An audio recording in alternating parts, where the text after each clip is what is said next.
Hello বন্ধুরা, আশা করি তোমরা ভালো আছো। আমিও ভালো আছি, যদিও মাঝখানে আমার শরীরটা একটু খারাপ হয়ে গেছিলো প্রচণ্ড গরমের জন্য, তাই তোমাদেরকে ভিডিও দিতে পারিনি।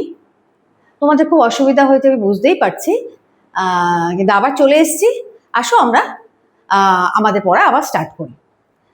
আমি তোমাদেরকে এর আগের ভিডিওতে সমাস নিয়ে একটা আলোচনা করেছি, ডিটেলস ক্লাস করেছিলাম। সেই ক্লাসগুলো যদি তোমরা জানো, দেখো, এবং ক্লাসগুলোর সম্বন্ধে তোমরা কিন্তু ধারণা পেতে পারবে, মানে সমাস সম্বন্ধে তোমরা কিন্তু ধারণা পেতে পারবে।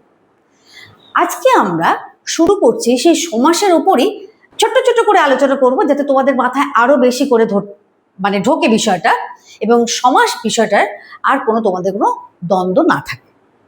আজকে আমি চলে এসেছি সমাসের দুটো পর্যায় নিয়ে। এক দেখো মধ্য পদলোপী কর্মধারয় সমাস, আর একটা মধ্য পদলোপী বহুব্রীহি সমাস।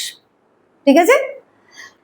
ব্যাস বাক্য অর্থাৎ একটা সমাসবদ্ধ পদকে যখন আমরা ভাঙব, ব্যাস বাক্যের দ্বারা বিশ্লেষণ করব, সেই ব্যাস বাক্যের মধ্যে যে একটা পদ বা একের বেশি পদ যদি সমস্ত পদে লুপ্ত হয় তাকে বলা হচ্ছে মধ্য পদলোপী।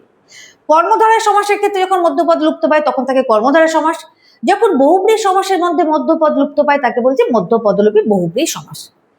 না, এরকম করে আমি দেখলাম, এরকম করে দিলে তোমাদের মাথায় খুব তাড়াতাড়ি ঢুকবে বিষয়টা। হলো মধ্য পদলোপী কর্মধারয় সমাসের বেশ কিছু উদাহরণ দিয়েছি। দেখো, প্রথমে আমি রেখেছি ব্যাস বাক্য। জয় সূচক ধ্বনি, এটা হলো ব্যাস বাক্য। এই ব্যাস বাক্যকে যখন একত্রিত করবো অর্থাৎ সমাসবদ্ধ করবো, হয়ে যাবে কি জয়ধ্বনি। হলো সিংহ চিহ্নিত আসন, এই ব্যাস বাক্যকে সমাস করলে হচ্ছে কি সিংহাসন। ঠিক অনুরূপভাবে মৌ সংগ্রহকারী মৌমাছি, গীত প্রধান নাটক, গীতি নাটক। তাই তো? তাহলে এটা হলো সমাসবদ্ধ পদ আর এটা হলো ব্যাস বাক্য। ঠিক আছে? এইবারে লক্ষ্য করো, দেখো ব্যাস বাক্যের মধ্যবর্তী কোনো একটা পদ সমাসবদ্ধ পদে লোপ পেয়েছে। দেখো এই যে জয় সূচকের সূচকটা সমাসবদ্ধ পদে লোপ পেয়েছে, আছে কি? নেই। সিংহ চিহ্নিত আসন, এই চিহ্নিতটা সিংহাসন যখন হয়ে গেল, এখানে কিন্তু অর্থাৎ সমাসবদ্ধ পদে আর চিহ্নিত শব্দটা রইল না, লোপ পেল। আবার দেখো মৌ সংগ্রহকারী মাছি, এই মৌমাছি হয়ে গেল, এই সমাসবদ্ধ পদে কিন্তু সংগ্রহকারী এই পদটা নেই। গীত প্রধান নাটক, গীতি নাটকে কিন্তু এই প্রধান এই পদটা নেই। বুঝতে পারলে মধ্যপদ কিভাবে লোপ পেল কর্মধারয় সমাসে? তাহলে যে কর্মধারয় সমাসে ব্যাস বাক্যের মধ্যবর্তী পদ লোপ পায়, সমাসবদ্ধ পদে লোপ পাচ্ছে, তাকে বলছে মধ্য পদলোপী কর্মধারয় সমাস। বুঝতে পারলে? ঠিক, গুড। এইবারে দেখো আবার আমরা আসছি মধ্য পদলোপী বহুব্রীহি সমাস। ব্যাস বাক্য আগে লিখেছি, তারপর সমাসবদ্ধ পদ লিখেছি। চন্দ্রের মতন মুখ যার, চন্দ্রের মতন মুখ যার, আপনার এটা দিলে তোমরা নিশ্চয়ই লিখতে পারবে চন্দ্রমুখী, লিখতে পারবে। দরিয়ার মতো দিল যার, দরিয়া মানে সাগর, দরিয়ার মতো দিল যার, সমাসবদ্ধ হয়ে হচ্ছে কি দিল দরিয়া। বউ ভাত পরিবেশন করে যে অনুষ্ঠানে, সমাস হলো কি বউ ভাত। কমলের ন্যায় রক্ষী যার, কমলাক্ষী হলো।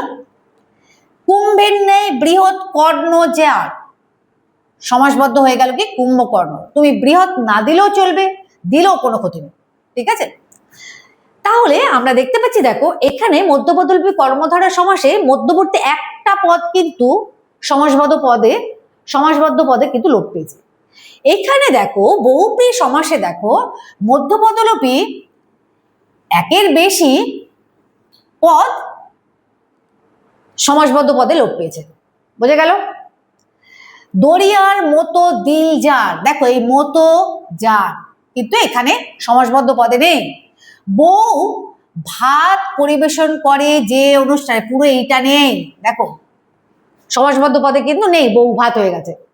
ঠিক তেমনি কমলাক্ষীর কমলের ন্যায় রক্ষী যার, এই দেখো ন্যায় আর যার মূল সমাসবদ্ধ পদে কিন্তু লোপ পেয়েছে।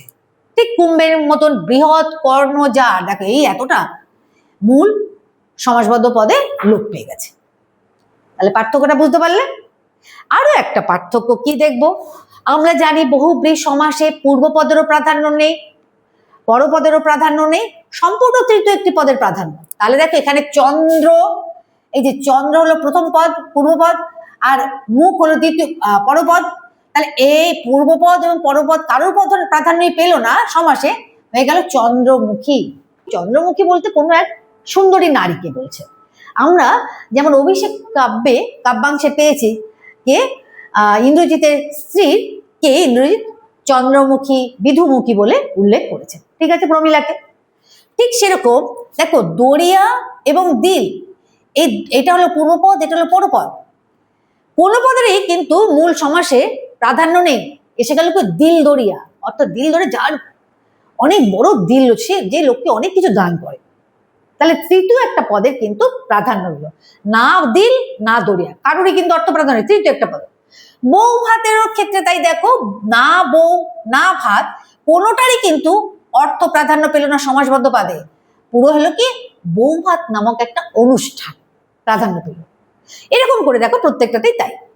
তাহলে আমরা দেখলাম মধ্যপদলোপী বহুব্রী সমাসটা দেখলাম। এবার মধ্যপদলোপী কর্মধারয় সমাসে কার অর্থ প্রাধান্য পাচ্ছে? অর্থাৎ দেখো জয় ধ্বনি, দেখো জয় ধ্বনি মধ্যপদ এখানে লোপ পেয়েছে এখানটায়।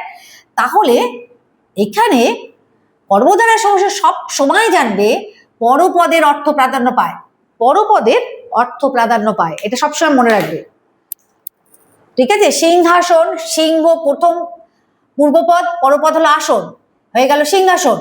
এখানে কিন্তু আসনের প্রাধান্য বেশি, অর্থাৎ পরপদের প্রাধান্য বেশি। মুখ সংগ্রহকারী মাছি, এখানে মাছির প্রাধান্য বেশি, অর্থাৎ পরপদের প্রাধান্য বেশি। ঠিক এভাবে গীত প্রধান নাটক, গীতি নাটক, নাটকের উপর অর্থাৎ পরপদের প্রাধান্য বেশি। তাহলে চিনতে পারলাম, অর্থাৎ মধ্যপদলোপী কর্মধারয় সমাস, মধ্যপদলোপী বহুব্রী সমাসের প্রধান বৈশিষ্ট্য হলো মধ্যপদ লোপ পাচ্ছে। মধ্যপদলোপী কর্মধারয় সমাসে একটা পদ লোপ পাচ্ছে, আর মধ্যপদলোপী বহুব্রী সমাসে একের অধিক পদ লোপ পাচ্ছে। মধ্যপদলোপী কর্মধারয় সমাসে পরপদের অর্থ প্রাধান্য, আর বহুব্রী সমাসে সম্পূর্ণ তৃতীয় একটি অর্থের প্রাধান্য পাচ্ছে। আশা করি বুঝতে পেরেছ। যদি বুঝতে পারো তাহলে আমি তোমাদেরকে কিন্তু একটা পরীক্ষা নিচ্ছি। এখানে দেখো আমি করে দিচ্ছি, নিজে করো, সমাস লেখো এবং কোনটা কি সমাস লিখবে আমাকে লিখে কিন্তু জানাবে, অবশ্যই কমেন্ট বক্সে জানাবে। ভিক্ষালব্ধ অন্ন তোমরা করবে, কিন্তু এখানে কি বসবে সেটা লিখবে। দ্বিতীয় হচ্ছে খুরের মতো ধার যা, ঠিক আছে, সমাসবদ্ধ হয়ে কি হবে লিখবে। বরের অনুগামী যাত্রী সমাসবদ্ধ হলে কি হবে এবং সে কোনটা কি সমাস। আশা করি বুঝেছো। নেক্সট দিন আমি কিন্তু তোমাদের উত্তরটা পাওয়ার অপেক্ষায় রইলাম। আবার আমি এরকম একটা ছোট টিপস নিয়ে আসবো তোমাদের কাছে। Thank you.